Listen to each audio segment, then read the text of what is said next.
Assalamu alaikum wa rahmatullahi wa barakatuh.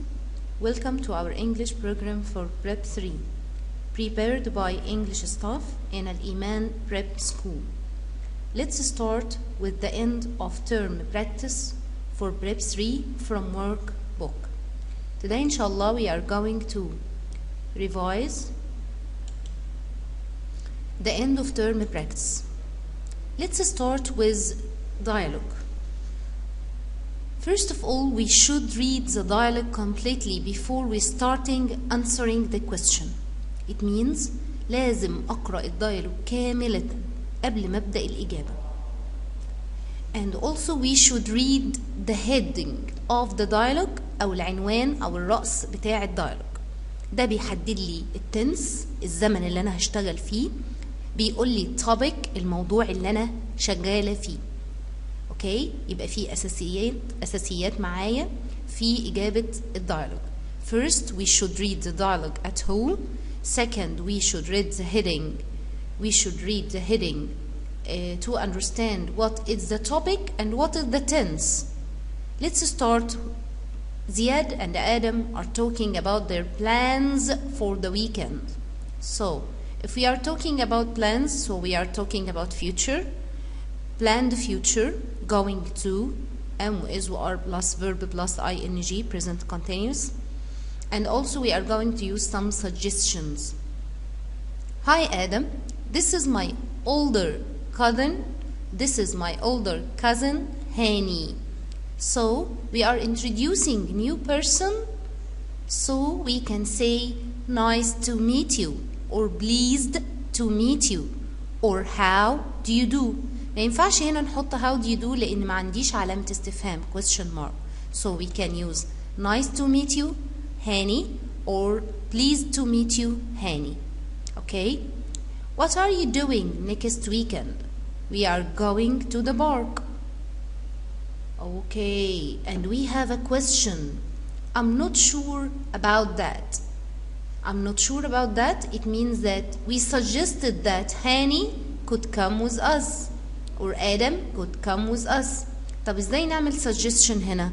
السuggestion مع علامة استفهام قدامي طريقتين.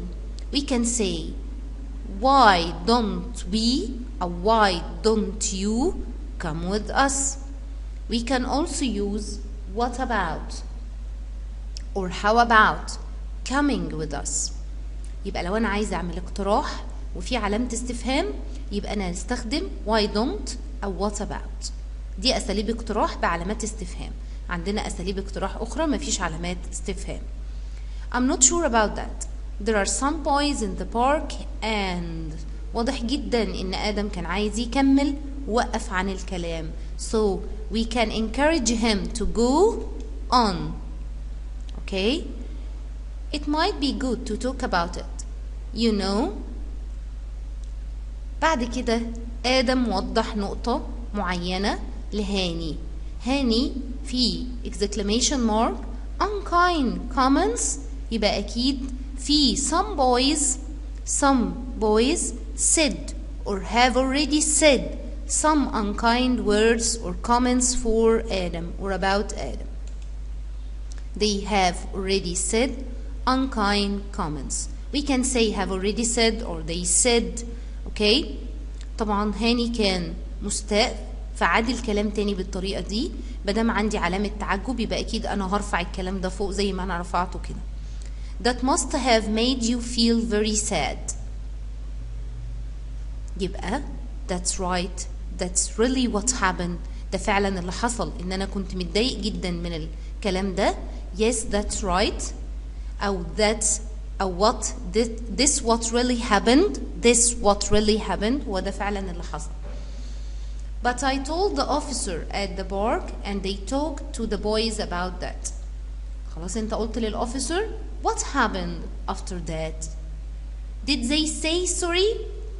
Did they apologize? What happened after that? The boys said sorry to me the next day. But I still don't want to go out to the park. You mustn't feel bad anymore. I'm sure they won't do it again. Let's move to another dialogue. Here we have a dialogue about Ali is making a complaint about his delivery. يبقى كان علي بيعمل shopping online وفي something happened wrong. في complaint. We have clerk and Ali. How can I help you? Ali, I want to make a complaint. طب ايه نوع الشكوى اللي انا هعملها؟ يبقى اكيد لازم الكليرك يسألني what's wrong? What happened? What's the problem? السؤال دايما اللي بيسأله الموظف اللي انا بكلمه عشان اقول له عن الكومبلين بتاعتي بيكون what's wrong او what's the problem. اوكي؟ بدأ علي يعرض البروبلم بتاعته. I ordered some bots. Your website says the delivery takes 5 days, but I'm still waiting. So يبقى delivery is late. I'm sorry for that. I'm sorry about that. Can I take your name? Yes, it's Ali Ahmed. Okay. And what is this? It's phone number. يبقى can you tell me your phone number? What about your phone number? Please give me your phone number. تمام؟ في طرق كتير أسأل فيها على الفون number. Can you call me back today, please? Sure. Okay.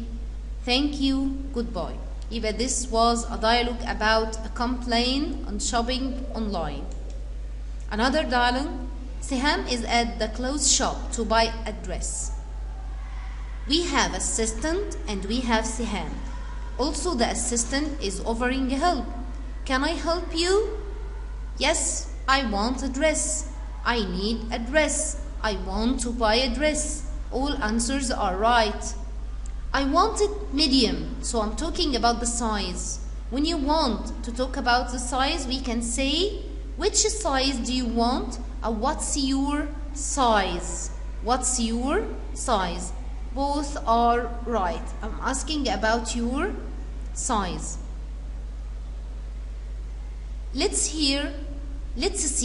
Here is a nice white one. What color would you like?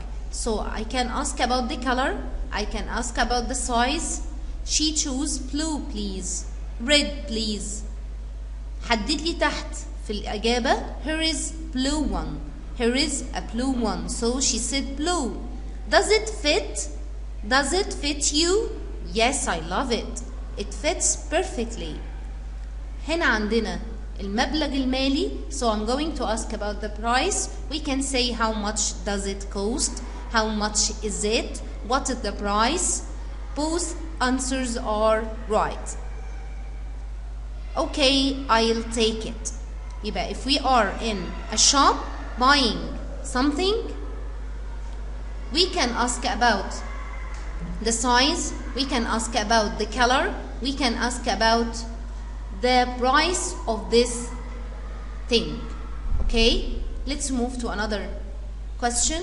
Here we have some choices from your workbook practice test. Number 1, we saw some beautiful trees in the gardens. We have botanical gardens. We have a botanical garden. Number 2, Fatima worked hard to clean the dirty water, and they were amazing. They were amazing. The competition, the results, teams, organizers. Sure, the answer is the results. It means نتائج working hard بتاعتها كانت مذهلة. The parents know that the children were because they heard them talking. Heard means سمعينهم talking. So the children were awesome, delicious, awake, sleeping. No, the children were awake. My grandmother is she always knows how I feel. She always knows how I feel. It means she understands me. So she is very understanding. This is the noun of understand. We can give or we can add ing to understand to get the noun. Only Alice's cousin know the way to the park. So he know the way. So we should or we all followed him. نتبعه. Followed him there. We take the bus to the museum. We could take a tram or a train too. So it's not necessary to take the bus to the museum. It's not necessary, it means we don't have to. You don't have to buy any bread today because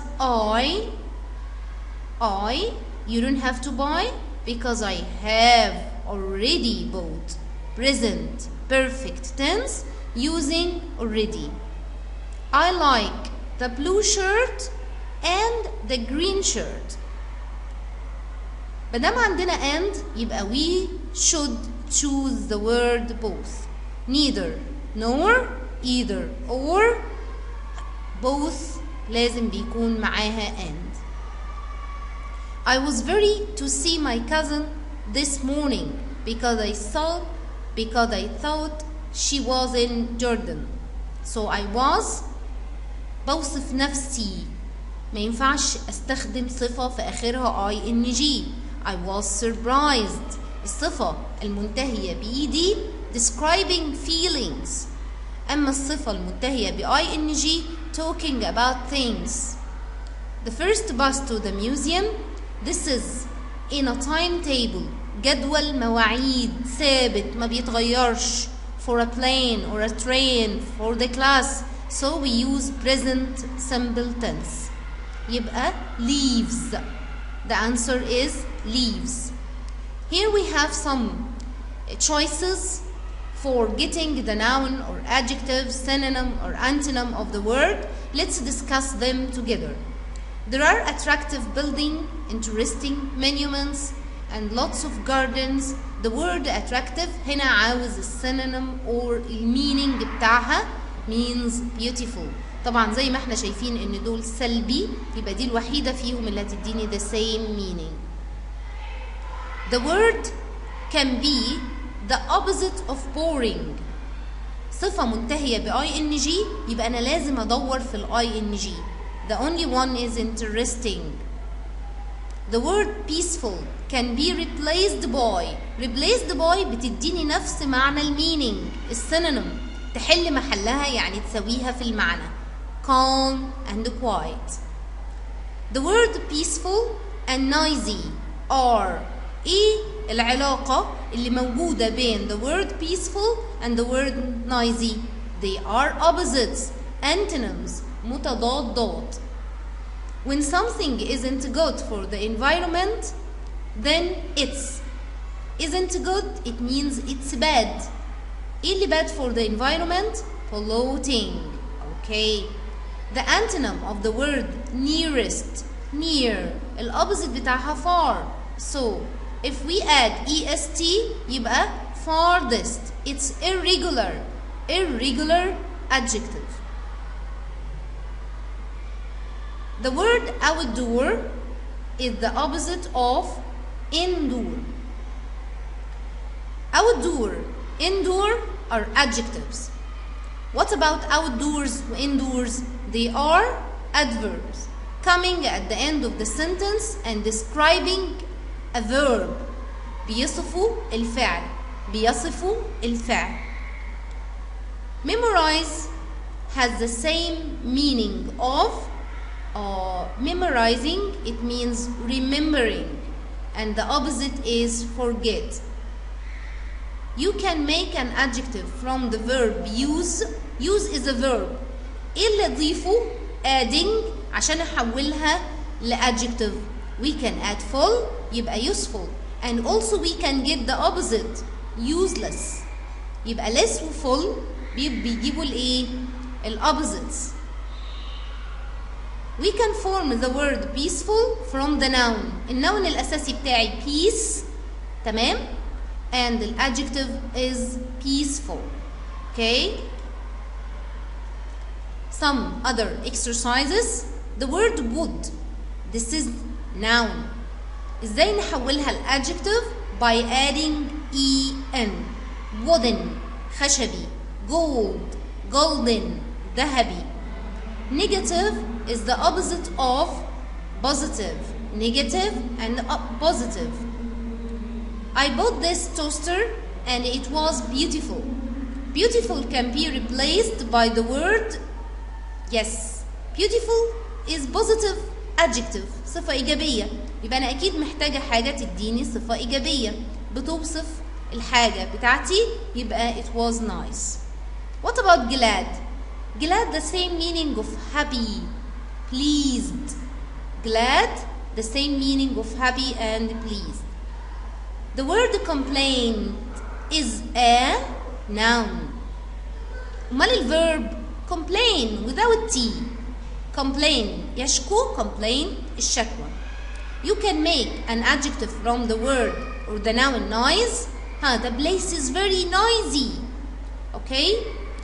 Has the same meaning of upset, disappointed. He is upset, he is disappointed. Content also means happy. The opposite of ill. The opposite of ill means well. بخير. Fine. He's fine. Means to say hello to someone. It means to greet someone. Great. عظيم ورائع.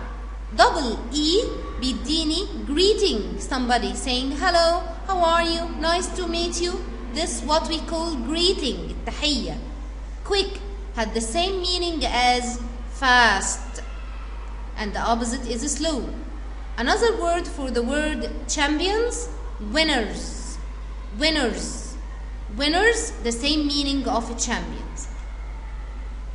Here we have another type of question which is read and correct the underlined words. الquestion ده دايما بيناقش الجرامر بتاعك.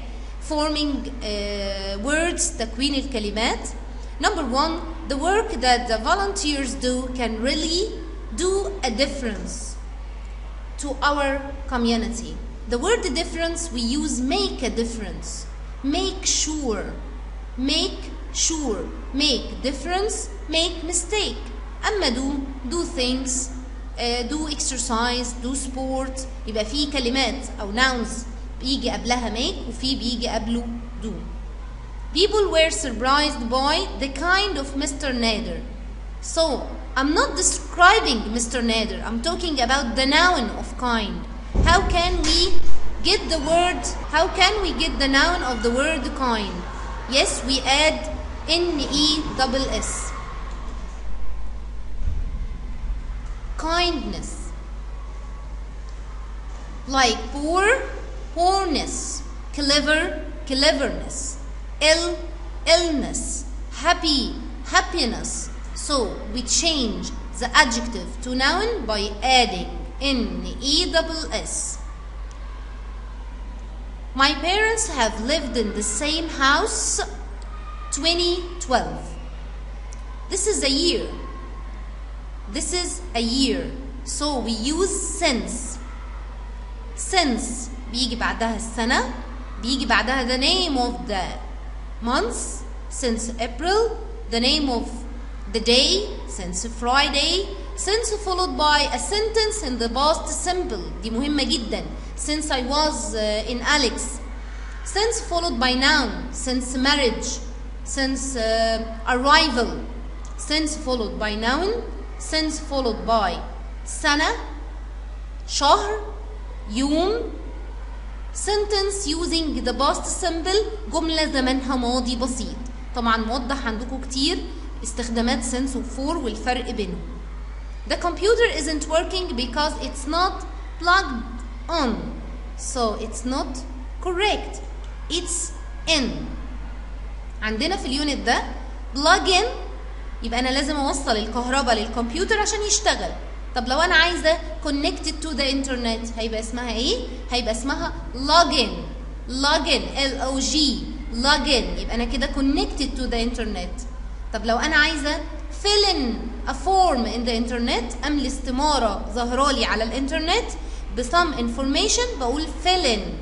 أوصل كهرباء يبقى plug in. أدخل على الإنترنت يبقى log in. طب أغلق الجهاز اللي أنا شغالة عليه يبقى switch off or turn off. طب أفتح الجهاز يبقى turn on or switch on. Both are right. Here we have a model for writing exercise. Let's discuss how to write an email in your exam. This email model is from your workbook. Write an email to a friend suggesting how you could help your community. Really, in my opinion, this is a very good topic. Why? Because we have a lot of topics in our students' book talking about community, environment, charities, the Decent Life Initiative. كل الحاجات دي، مبادرة حياة كريمة، المجتمع، الجمعيات الخيرية، الفالنتيرز، كلها بتدور حوالين محور واحد وهو the community. يبقى أنا لو جالي أي حاجة من اللي أنا قلتها دي، the Decent Life Initiative, community, environment, volunteers, charities، أي موضوع من دول هيبقى نفس العناصر هياها إن شاء الله. Let's start with the form of the email to remind you. First of all, we should write from. This email is from to أو to وبعدين from to وبعدين from. Subject. What is the subject about? It's about our community. So we write the subject here. We can start by to وبعدين from. الأفضل إن أنا أكتب to وبعدين from. بعد كده بكتب dear الشخص اللي أنا بعتاله. بعد كده عندي my introduction. It's up to you. أي جمل مقدمة تحب تكتبيها أو تحب تكتبها في الإيميل بتاعك it's up to you. جملة مقدمة for example, how are you? I hope you and your family are happy and in good health. I write this email to. ممكن نقول I'm happy to send you this email to tell you about. وابدأ أتكلم في موضوعي. How are you? And how is your family? فصلتها as you like.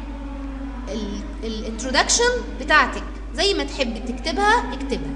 بعد كده في الآخر خالص بيكون عندي الكونكلوجن الخاتمة.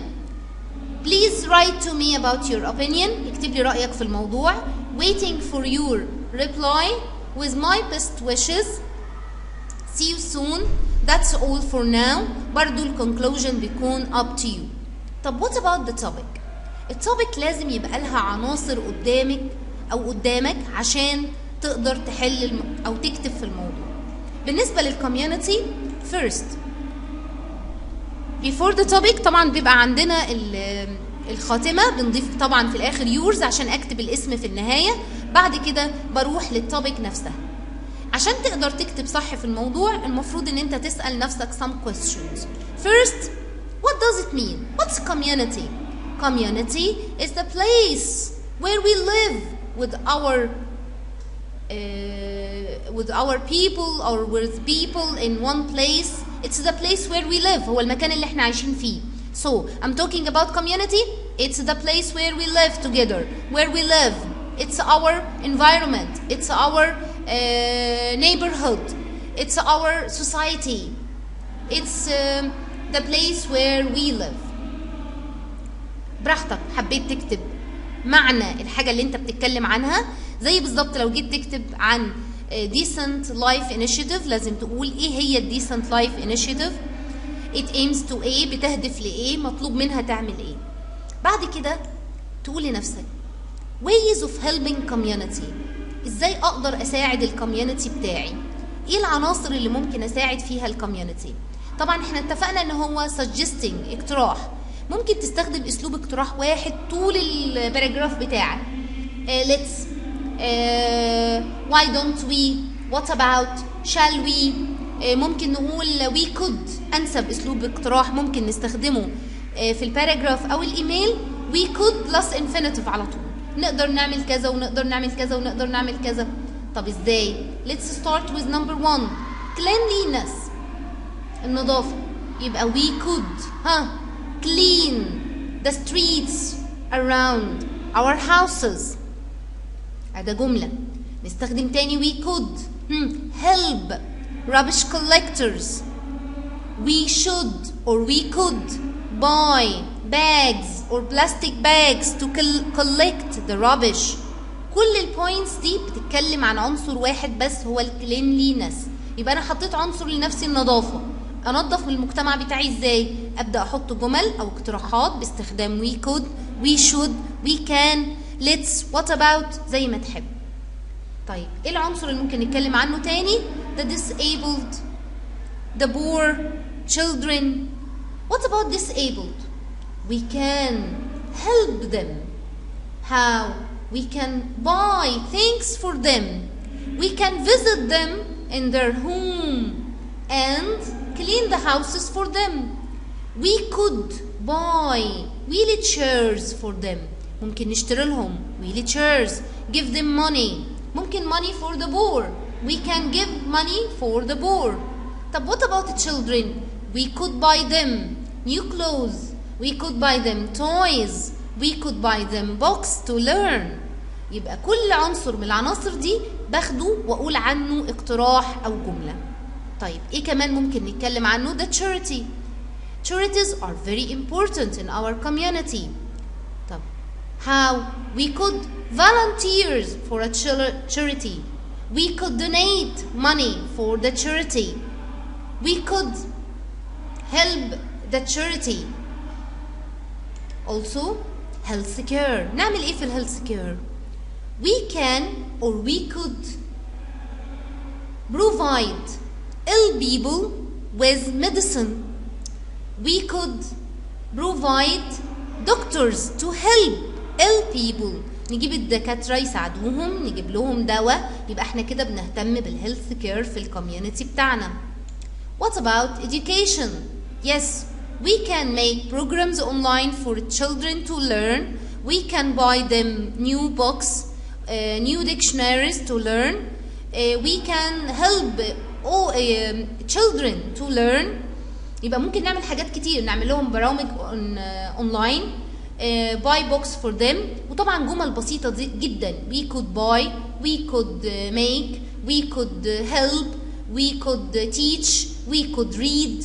يبقى we could plus infinitive. يبقى أنا كده اتكلمت عن التعليم من ناحية الكتب، برامج أونلاين. All the houses. In our community, we have a lot of old houses. What could we do? We could rebuild. نعيد بنائها. Repaint. نعيد دهانها. We could repair. We could buy new things. نشتري لهم حاجات جديدة للأولد هاوسز بتاعتهم. يبقى احنا كده بنرفع من مستوى our community المجتمع بتاعنا. يبقى أي موضوع هيجيلك لازم تحط له عناصر عشان تعرف تتكلم فيه. Okay? I wish that this revision help you more in your prepare or your revise for the exam. Thanks for caring and sharing English stuff in Al Iman School.